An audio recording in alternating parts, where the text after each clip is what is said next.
Hello मेरे प्यारे students, क्या हाल चाल आप सबका। उम्मीद करते हैं आप लोग स्वस्थ होंगे और अपनी पढ़ाई कर रहे होंगे। स्टूडेंट्स हैं हम लोग देखने वाले हैं इस वीडियो में, जो कि आज का वीडियो बहुत महत्वपूर्ण होने वाला है। वो भी किसके? ऑर्गेनिक केमिस्ट्री के लिए। किसके लिए? Organic chemistry. ये उस ये वीडियो पूरी तरह से स्टार्टिंग यानी आपकी ऑर्गेनिक केमिस्ट्री का काफ़ी बेसिक कंसेप्ट लेके आया है। बेसिक कंसेप्ट होने वाला है इस वीडियो में। तो चलिए वीडियो में बिना क्रिया से विलंब किया ही हम लोग इसको देखते हैं। तो सबसे पहले इसके लिए हम लोग को इस वीडियो में पहले आपको सबसे पहले हम इसको समझने से पहले कुछ चीज़ें हम लोग कलेक्ट किए हुए हैं जिनको पहले देखना होगा। यानी सबसे पहले इसके लिए क्या ज़रूरी है? इसके लिए ज़रूरी है, सबसे पहले आप देख रहे होंगे डिफिनेशन यानी परिभाषा। उसके बाद मुख्य तत्व यानी कौन कौन एलिमेंट से ये बना होता है। कौन सा? कार्बनिक रसायन यानी जिसको हम कहते हैं ऑर्गेनिक केमिस्ट्री। मुख्य तत्व हो गए, परिभाषा हो गए, और इलेक्ट्रॉन बिंदु संरचना और एवं संयोजकता। और लास्ट में देखेंगे हम लोग संरचनात्मक सूत्र यानी उसका स्ट्रक्चर क्या होता है, सॉरी स्ट्रक्चर फार्मूला क्या होता है, यानी संरचनात्मक सूत्र क्या होता है। संरचना नहीं देखना है, संरचना नहीं देखना, सूत्र देखना है उसका। तो परिभाषा पहले देखेंगे। मुख्य तत्व क्या होते हैं। आप लोग जानते होंगे कि इसमें कितने एलिमेंट होते हैं? 7 एलिमेंट होते हैं। Carbon, hydrogen, nitrogen, oxygen, sulphur, phosphorus and halogen. ये 7 एलिमेंट। जिस तरह से सप्ताह में कितने नियम होता है आप लोग जानते होंगे, सप्ताह में 7 नियम होते हैं। ठीक उसी प्रकार से ऑर्गेनिक केमिस्ट्री में भी 7 एलिमेंट के कॉम्बिनेशन से कौन सा कंपाउंड बनता है? ऑर्गेनिक कंपाउंड बनता है। उसी तरह से हम लोग को यहाँ पर उस एलिमेंट को जानेंगे, उसकी इलेक्ट्रॉन बिंदु संरचना क्या होती है, संयुक्ता क्या है, और संरचना में सूत्र देखेंगे। तो सबसे पहले हम लोग क्या देखेंगे इसमें? इसके लिए सबसे पहले देखेंगे हम लोग परिभाषा देखेंगे। क्या देखेंगे? परिभाषा देखेंगे। तो चलते हैं हम लोग परिभाषा देखने के लिए। थोड़ा सा पहले तो इतना को आप लोग कॉपी पेन लेकर के, आज के वीडियो में आप लोग कॉपी पेन लेकर के पहले आप लोग को बैठना पड़ेगा और एकदम शुरू से एंड तक आप देखिएगा आराम से, और सब कुछ आपको समझ में आएगा। और इस लेकर के आप कॉपी पेन लेकर के अविलंब बैठ जाएं आप लोग, और इसको पहले नोट कीजिए। अगर नहीं नोट किए हैं तो स्क्रीनशॉट ले लीजिए स्क्रीनशॉट। तो चलिए स्टूडेंट्स देखते हैं हम लोग क्या देखेंगे। सबसे पहले परिभाषा यानी ऑर्गेनिक केमिस्ट्री यानी कार्बनिक रसायन की परिभाषा क्या होती है। क्या देखना है? कार्बनिक रसायन की परिभाषा क्या होती है।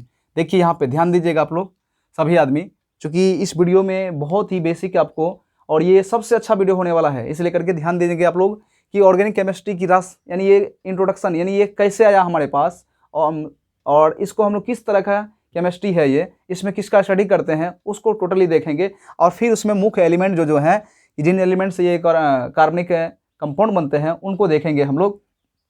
और ये बहुत ही बेसिक होने वाला है वीडियो, ये बहुत ही मज़ेदार होने वाला है, इसलिए करके आप लोग इसमें पूरी तरह से आप लोग एकदम शुरू से लेकर के एंड तक देखेंगे। और पूरी तरह से अगर आपको वीडियो जब भी देखना है, अगर दोबारा रिवीजन कर देगा, हम शुरू से देखिए और पूरी तरह से आपको समझ में आ जाएगा। तो सबसे पहले देखते हैं क्या है परिभाषा में लिखा हुआ है। रसायन विज्ञान की वह शाखा, कौन सी विज्ञान की? केमिस्ट्री जिसको कहते हैं हम लोग। रसायन विज्ञान की वह शाखा यानी एक भाग है उसका, जिसमें कार्बन के यौगिक यानी कार्बन समझते होंगे, सी यानी कार्बन के यौगिक, किसके? कार्बन के यौगिक, विशेषकर कौन सा? हाइड्रोकार्बन। स्टूडेंट्स आप हाइड्रोकार्बन समझ रहे होंगे, हाइड्रोकार्बन इससे पहले पढ़ा चुके हैं, लेक्चर वाइज मैं बता चुका हूँ, ये मेरे इस क्लासेज पर अपलोड किया जा चुका है, जिसमें आपको हाइड्रोकार्बन में फर्स्ट है आपको पढ़ाए हुए हैं। हाइड्रोकार्बन होता है कार्बन और हाइड्रोजन से बने हुए कंपाउंड को हाइड्रोकार्बन कहते हैं। क्या कहते हैं हम लोग स्टूडेंट्स हैं? आप वहां से जाकर पूरा क्लियर कर ले सकते हैं उसको। और उसके बाद हम लोग उसी हाइड्रोकार्बन यहाँ पर मैं आपको ये तब ऑर्गेनिक केमिस्ट्री का मैं यानी ऑर्गेनिक केमिस्ट्री का जो है उसका मैं आपको पूरी तरह से डिफिनेशन मैं लेकर आया हूँ। तो पहले आपको हाइड्रोकार्बन बताया जा चुका है, वहां से जाकर उसको पूरा क्लियर कर लीजिए। तो स्टूडेंट्स मैं बता दूं कि हाइड्रोकार्बन क्या होता है। तो कार्बन तथा हाइड्रोजन से बने यौगिक को हाइड्रोकार्बन कहते हैं। समझ में आ गया? तो यहाँ हम लोग हाइड्रोकार्बन यानी विशेषकर स्पेशली रूप से हाइड्रोकार्बन जानेंगे। और ये किसके कंपाउंड है? कार्बन के यौगिक है। किसके? यानी कार्बन का बना हुआ है, यानी कार्बन के यौगिक होने के लिए सबसे मस्ट होना किसका जरूरी है? कार्बन का। अगर और एलिमेंट है और कार्बन नहीं है तो क्या हो? कार्बन का कंपाउंड होंगे क्या? बिल्कुल नहीं होंगे। इसलिए करके कार्बन का रहना एकदम मस्ट है, बिल्कुल अगर कार्बन नहीं रहेंगे तो नहीं होंगे। तो इसमें किसके बारे में जानेंगे? हाइड्रोकार्बन। यानी हाइड्रोकार्बन क्या होता है? कार्बन तथा हाइड्रोजन से बने कंपाउंड को बताइए हाइड्रोकार्बन कहते हैं। एवं उनके व्युत्पन्न का अध्ययन किया जाता है। व्युत्पन्न समझते होंगे, उनसे बना हुआ का, उनसे बना हुआ कंपाउंड का हम लोग स्टडी करेंगे। जैसे उनसे बना हुआ कंपाउंड क्या होगा, आप मिथाइल क्लोराइड पढ़े होंगे, मिथाइल अल्कोहल पढ़े होंगे, ये सब क्या है, उससे बना हुआ कंपाउंड है। अभी हम लोग उसको देखने वाले हैं ये उससे कैसे बना हुआ है। तो स्पेशली आपने समझा कि कार्बनिक कंपाउंड किसे कहेंगे, मतलब ऑर्गेनिक केमिस्ट्री किसे कहेंगे, तो रसायन विज्ञान की वह शाखा जिसके अंदर कार्बन के यौगिक विशेषकर हाइड्रोकार्बन एवं उनके व्युत्पन्न का अध्ययन करता है। स्टूडेंट्स एक बात मैं बता दूं कि कार्बन के यौगिक क्या होते हैं, ये 7 एलिमेंट से बनता है। किससे, carbon, hydrogen, nitrogen, oxygen, sulphur, phosphorus and halogen. यानी हेलोजन को किसे दिखाते हैं हम लोग, X2 से। इन 7 एलिमेंट के कॉम्बिनेशन से कौन सा कंपाउंड बनते हैं, कार्बनिक कंपाउंड। ठीक है ना, यानी कार्बन के कंपाउंड, तो उसका भी स्टडी करेंगे, कार्बन कंपाउंड का भी। और इसमें कार्बन हाइड्रोजन से बने हुए कंपाउंड को क्या कहते हैं हम लोग, हाइड्रोकार्बन, तो इसका स्टडी करेंगे। आगे बात समझ में। और इनसे जो बना हुआ कंपाउंड होंगे, जैसे मीटर से सेंटीमीटर बनाते हैं ना, ठीक उसी तरह से, तो उसको क्या कहेंगे हम लोग, मीटर सेंटीमीटर बनाना व्युत्पन्न हो गया। किलोमीटर से मीटर बनाते हैं, वो हो गया व्युत्पन्न। उसी तरह से हाइड्रोकार्बन से बना हुआ कंपाउंड का स्टडी हिस्ट्री के अंदर करेंगे। क्लियर, कोई दिक्कत इसमें नहीं। तो यहां तक हम लोग जो है इसका डिफिनेशन देख चुके हैं, जिसे हम लोग कार्बनिक रसायन कहते हैं। ठीक, अब हम लोग देखेंगे कि इसके अंदर मुख्य तत्व क्या सब हैं, यानी वो एलिमेंट मुख्य तत्व किसे कहेंगे जिनसे कार्बन का कंपाउंड बना होगा। किससे बना हुआ है, इससे पहले बता चुके हैं किससे बना हुआ है। स्टूडेंट बताइए, डू यू स्टूडेंट, क्या आप समझ गए होंगे। आपको पहले मैं बता दिया हूं, और वैसे भी मैं कोई चीज बताता हूं तो आपको पहले 2-4 शब्द उसके बारे में बता देता हूं, ताकि वहां जाएंगे तो आपको वो चीज समझने में अच्छा होगा। जैसे मैं इससे पहले बता चुका हूं कि मुख्य तत्व कौन कौन है, carbon, hydrogen, nitrogen, oxygen, sulphur, phosphorus and halogen. और ये हेलोजन क्या होते हैं, हेलोजन को किसे दिखाते हैं, X2 से। किसे, X2 से। और ये ग्रुप नंबर कितने होते हैं, आवर्त सारणी के 17वें ग्रुप वाले एलिमेंट क्या बोलते हैं हम लोग, हेलोजन कहते हैं, जिसमें क्या सा होता है, क्लोरीन, ब्रोमीन, आयोडीन आता है। ठीक है, अब देखते हैं स्टूडेंट्स इसकी हम लोग मुख्य तत्व कौन कौन है। तो मुख्य तत्व क्या है, कार्बन है, हाइड्रोजन है, नाइट्रोजन है, ऑक्सीजन है, सल्फर है, फास्फोरस एंड हेलोजन। अब इसका देखते हैं हम लोग, ये लिखा हुआ है स्टूडेंट्स, क्या लिखा हुआ है, इसका 3 चीज जानेंगे। पहले मुख्य तत्व लिख चुके हैं, अब जानेंगे इलेक्ट्रॉन बिंदु संरचना। स्टूडेंट ये इलेक्ट्रॉन बिंदु है, इलेक्ट्रॉन ई देकर 0 का मतलब क्या हो गया, इलेक्ट्रॉन बिंदु संरचना। और तब देखना हम लोग को संयोजकता। तो स्टूडेंट्स हम लोग इलेक्ट्रॉन बिंदु संरचना इसका देखते हैं। तो सबसे पहले क्या देंगे, वो एलिमेंट देंगे। अब इसमें सबसे पहले जान लें इसकी वैलेंसी कितनी होती है। देखिए स्टूडेंट्स, इसकी 4 होती है वैलेंसी। इसकी कितनी होती है वैलेंसी, 1। इनकी कितनी होती है, इनकी होती है, नाइट्रोजन कितने होते हैं, नाइट्रोजन 5। इनके कितने हो जाएंगे, 6। इनके भी 6, इनके 5, और इसमें कितने होते हैं, 7। कितने होंगे, 7। अब हम लोग ये जो देखें आप, ये बैलेंस यानी बाहरी कक्षा में इलेक्ट्रॉन है, तो ये हो गए आपको इसके बाहरी कक्षा में इलेक्ट्रॉन। अब इस इलेक्ट्रॉन को हम लोग सजाएंगे, वही कहलाएगा इलेक्ट्रॉन बिंदु संरचना। तो सजाइए। तो पहले हम लोग क्या करेंगे, एक एक करके इलेक्ट्रॉन को सजाएंगे। कितने, 4। तो चारों दिशा में रखेंगे, 1 2 3 4 हो गया। यानी एक एक करके पहले हम लोग इलेक्ट्रॉन को एडजस्ट कर लेंगे, उसके बाद जो इलेक्ट्रॉन बचेगा पेयर लगाएंगे। इसमें तो अब इलेक्ट्रॉन बचा ही नहीं। चलते हैं आगे, हाइड्रोजन में कितने इलेक्ट्रॉन है, 1 बढ़ा दिए। नाइट्रोजन में कितने, नाइट्रोजन में 5। तो पहले एक एक बैठाएंगे, 2 3 4। अब एक इलेक्ट्रॉन और बचल है, क्या हो गया, 5।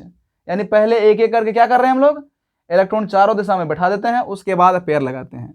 आगे देखते हैं ऑक्सीजन में कितने हैं, 6। तो पहले बैठाएंगे 1 2 3 4 5 6। कितने हो गए, 6 इलेक्ट्रॉन हो गए। इसके बाद सल्फर में भी कितने हैं, 1 2 3 4 5 और 6। फास्फोरस में कितने, 5। 1 2 3 4 5। अब यहां हम लोग देखेंगे हेलोजन में कितने हैं, 7। 7 क्या देंगे हम लोग, 1 2 3 4 5 6 और 7। उसी तरह से हम लोग Cl का बनाएंगे, क्या करेंगे, 1 2 3 4 5 6 और 7। ध्यान देंगे स्टूडेंट्स, इसका यहाँ पे लिखा हुआ है 7। उसके बाद अगला हम लोग बनाएंगे Br का। तो क्या करेंगे हम लोग, 1 2 3 4 5 6 7। उसके बाद यहाँ बनाएंगे I का, 1 2 3 4 5 6 7। इस प्रकार से हम लोग इसका बना लिया टोटली का। अब हम लोग को देखना है, इसमें देखना है हम लोग को संयोजकता। तो स्टूडेंट देखिए संयोजकता कौन होते हैं, तो संयोजकता होते हैं कि इसमें जो इसमें अनपेयर्ड इलेक्ट्रॉन है, यानी पेयर वाले नहीं, अनपेयर्ड इलेक्ट्रॉन है, वो उसकी संयोजकता होती है। तो कितने अनपेयर्ड हैं? तो देखिए कार्बन में कितने, 1 2 3 4, ये चारों अनपेयर्ड हैं। तो कितने इसके पास संयोजकता हो जाएंगे? एक डंडा हो जाएगा, 2 डंडा, 3 डंडा, 4 डंडा। ये क्या हो गया? ये हो गया इसकी संयोजकता। तो कितने संयोजकता हो गए हैं कार्बन के? इनके 4 संयोजकता हो गए। तो यहाँ पे हम लोग लिखेंगे 4। इसमें कितने हो जाएंगे? इसमें 1 इलेक्ट्रॉन है, तो कितने डंडे बनेंगे? 1। ये इसके संयोजकता 1 हो गए। उसके बाद नाइट्रोजन में कितने हो जाएंगे? नाइट्रोजन में है कितने?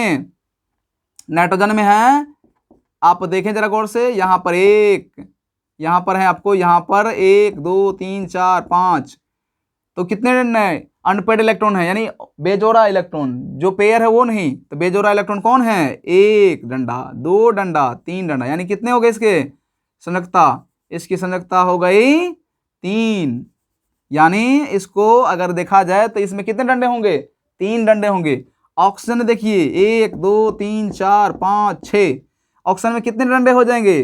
देखिए ये तो पेयर है, तो ये तो आपको जो है रिएक्शन मतलब है संयोजकता में भाग लेगा नहीं, क्योंकि संयोजकता में कौन भाग लेते हैं? जो अनपेयर्ड हैं। तो अनपेयर्ड कौन? ये 1 डंडा, 2 डंडा, यानी इसकी संयोजकता कितनी? 2। उसके बाद सल्फर, सल्फर में कितने हो जाएंगे? 1 2 3 4 5 6, इसमें कितने हो जाएंगे? इसमें 1 2, इस प्रकार से इसमें कितना हो गए? 2। फास्फोरस में कितने हैं? 1 2 3 4 5 6, 5 है इसमें सल्फर, सॉरी फास्फोरस है, कितने हो गए? 15। तो कितना हो जाएगा? ये 5 हो गए। तो इसमें कितने बनेंगे? 1 2 3। उसी तरह से हेलोजन, इसमें कितने हो जाएंगे? इसमें है 1 इलेक्ट्रॉन है, 1 2 3 4 5 6 5 6 7 यहाँ हो गए। तो कितने हो जाए? 1 डंडे हो जाएंगे। उसी तरह से Cl में कितने? 1 2 3 4 5 6 7, 1 डंडे होंगे। उसी तरह से Br में कितने हो जाएंगे? 1 2 3 4 5 6 7, 1 डंडे इधर हो जाएंगे। ऐसा करते हैं हम लोग, इसको थोड़ा इधर लिख देते हैं, 1 इलेक्ट्रॉन इधर हो जाएंगे, ठीक है। तो ये कितना हो जाएगा? ये हो जाएगा 5 6 और 7, 1 इधर कर देते हैं। उसी तरह से आई में कितने? 1 2 3 4 5 6 और इधर कितने हो जाएंगे? 1 डंडे। तो इस प्रकार से संयोजकता कितने हो गए? इसका हो गया 3, इसका हो गया 1, इसका हो गया 1, इसका हो गया 1। इस प्रकार से टोटल का कितना हो गया? संयोजकता आपने देख लिया। अब यही संयोजकता से हम लोग क्या करेंगे? कंपाउंड बनाएंगे। तो यहां तक क्या क्लियर हुआ? किसी कोई दिक्कत है इसमें? नहीं, पूरी तरह से फिनिश होगा ये। इलेक्ट्रॉन बिंदु संरचना क्या हुआ? इलेक्ट्रॉन को दर्शाना ही क्या कहलाता है? इलेक्ट्रॉन बिंदु संरचना। ये कौन सा इलेक्ट्रॉन होता है? तो जो बाहरी कक्षा में इलेक्ट्रॉन होते हैं, बाहरी यानी आउटर मोस्ट ऑर्बिट में, उसी कहते हैं हम लोग क्या चीज? ये जो इलेक्ट्रॉन लिखा गया ये बाहरी कक्षा में इलेक्ट्रॉन है। अब इस इलेक्ट्रॉन से हम लोग क्या बनाए? जो अनपेयर्ड था वो क्या बनाया? वही संयोजकता बनाया। तो आपको ये समझ में आ गया यहां तक। अब इसके आगे देखेंगे हम लोग, इसकी स्ट्रक्चर देखेंगे, यानी संरचना देखेंगे, जो लास्ट में देखेंगे। तब तक थोड़ा इसको नोट कर लीजिए आप लोग, नहीं तो स्क्रीनशॉट ले लीजिए स्क्रीनशॉट है। चलते हैं आगे हम लोग। तो अब हम लोग देखेंगे स्टूडेंट्स, संरचनात्मक सूत्र क्या है। कहते हैं संरचनात्मक सूत्र, किसी यौगिक में उपस्थित परमाणुओं की संरचना बतलाने वाले सूत्र को संरचनात्मक सूत्र कहते हैं। क्या कहते हैं हम लोग? संरचना बतलाने वाले सूत्र को संरचनात्मक सूत्र कहते हैं। जैसे आप देखिए CH4, ये कोई एक अणु है। अब इसका संरचना हम लोग यानी इसका संरचना सूत्र लिखेंगे। क्या लिखेंगे? यानी संरचना सूत्र लिखना है, संरचना नहीं लिखना है। संरचना का मतलब क्या हो गया? हाइब्रिडाइजेशन हो जाता है, जो कि हाइब्रिडाइजेशन में आपको 11th में पढ़ाया जा चुका है। तो यहाँ हम लोग इसका स्ट्रक्चर यानी इसकी संरचनात्मक सूत्र लिखना है। तो देखिए कितने क्या है यहाँ पे? CH4 है। तो क्या करेंगे CH4 का? कितने C है यहाँ पर? 1। तो क्या करेंगे हम लोग? पहले यहाँ पर लिखेंगे इसकी 4 संयोजकता, अभी तुरंत पढ़ाया इससे। इसमें कितने इलेक्ट्रॉन होते हैं? 4। तो क्या लिखेंगे? बारीक कक्षा में 4 इलेक्ट्रॉन, 4 4। अब आप देखे हैं कि इसमें कितने हाइड्रोजन होते हैं? इसमें 4। तो उसका हाइड्रोजन का भी यहाँ रखेंगे, इसका भी यहाँ रखेंगे, इसका भी यहाँ रखेंगे। 4 हाइड्रोजन है तो 4 दिशा में हो जाएगा। क्या हो जाएगा? 4 दिशा में। अब आप यहाँ देखिए, कार्बन के पास 1 इलेक्ट्रॉन है, तो क्या करेगा? 1 इलेक्ट्रॉन और 1 इसके पास है, ये 1 डंडा देगा, तो उससे क्या हो जाएगा? ये 1 H जुड़ जाएगा। उसी तरह से ये क्या हो जाएगा? 1 H इसको जोड़ेगा, फिर 1 H यहाँ भी 1 H, इस तरह से 1 डंडा। तो कितने इलेक्ट्रॉन हो गए इसमें? 1 1 इलेक्ट्रॉन का साझा किया इन्होंने। मतलब एक इलेक्ट्रॉन इसको दिया, एक इलेक्ट्रॉन ये दिया। इस प्रकार से ये CH4 क्या हो गया, इसका जो है CH4 का स्ट्रक्चर हो गया। आगे देखते हैं हम लोग C2, अगला कौन है C2H6, इसका कैसे बनाएंगे। देखिए इसमें कार्बन कितने हैं C2, इसका मतलब है 2 कार्बन हैं, और इसमें कितने डंडे होते हैं, एक इलेक्ट्रॉन यहाँ पर, एक 1 2 3 4 इसमें बैठाएंगे, 1 2 3 4, कितने H हैं 6 H है, तो 3 H यहाँ देंगे, 3 H यहाँ देंगे, दे दिए। अब देखिए इसके पास कितने इलेक्ट्रॉन, एक, इस H के पास एक, इसके पास भी एक, इसके पास भी एक, इसके पास भी एक, इसके पास भी। अब क्या करेगा, आप देखें कि H कितनी बैलेंस होती है, एक। इसको क्या चाहिए, एक इलेक्ट्रॉन इसका चाहिए, तो क्या करेगा, एक डंडा इसको देगा, इसको दोनों को जोड़ देंगे, इस दोनों को जोड़ देंगे, इस दोनों को जोड़ दिए, इस दोनों को फिर यहाँ भी जोड़ देंगे, फिर यहाँ भी। इस प्रकार से क्या हो गया, ये स्ट्रक्चर किसका बन गया, ये सॉरी स्ट्रक्चर नहीं, ये संरचनात्मक सूत्र किसका बन गया, C2H6 का। आपको समझ में आ रहा है ये। इस प्रकार से ये टोटल क्या हो गया, C2H6 का संरचनात्मक सूत्र बना। आगे देखते हैं हम लोग C2H5OH का, इसका कैसे बनेगा, यहाँ भी 2 कार्बन है, तो 2 कार्बन बैठाएंगे, कितने इलेक्ट्रॉन इसके पास, एक, यानी इसके पास बैलेंस इलेक्ट्रॉन की यानी संयोजकता कितनी है 4, तो 4 बैठाइए, 4 बैठा दिए, इसको भी 4 बैठाएंगे, 1 2 3 4। H कितने हैं, यहाँ पर देखिए 5 H है, तो इसके पास 1 H देंगे, 2 H देंगे, 3 H देंगे। अब किसी के पास तो 2 होगा, यहाँ पर 1 देंगे, यहाँ पर भी 1 देंगे।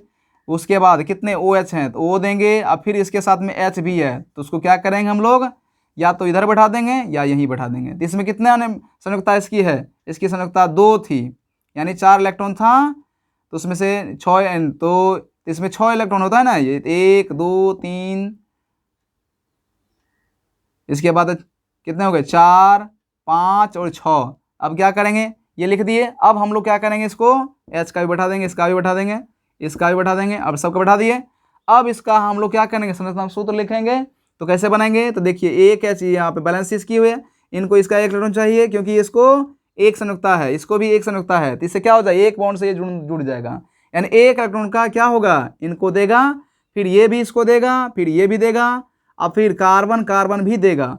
अब ऑक्सीजन को कितना चाहिए, इनकी 2 इलेक्ट्रॉन यानी अनपेयर है, 2 पेयर है, अनपेयर कितने हैं 2, तो क्या करेगा, एक इधर H को है, अब क्या करेगा, वो H को देगा, H भी उसका ले लेगा, इसके बाद कार्बन भी लेगा, ऑक्सीजन भी लेगा, क्या बन गए ये।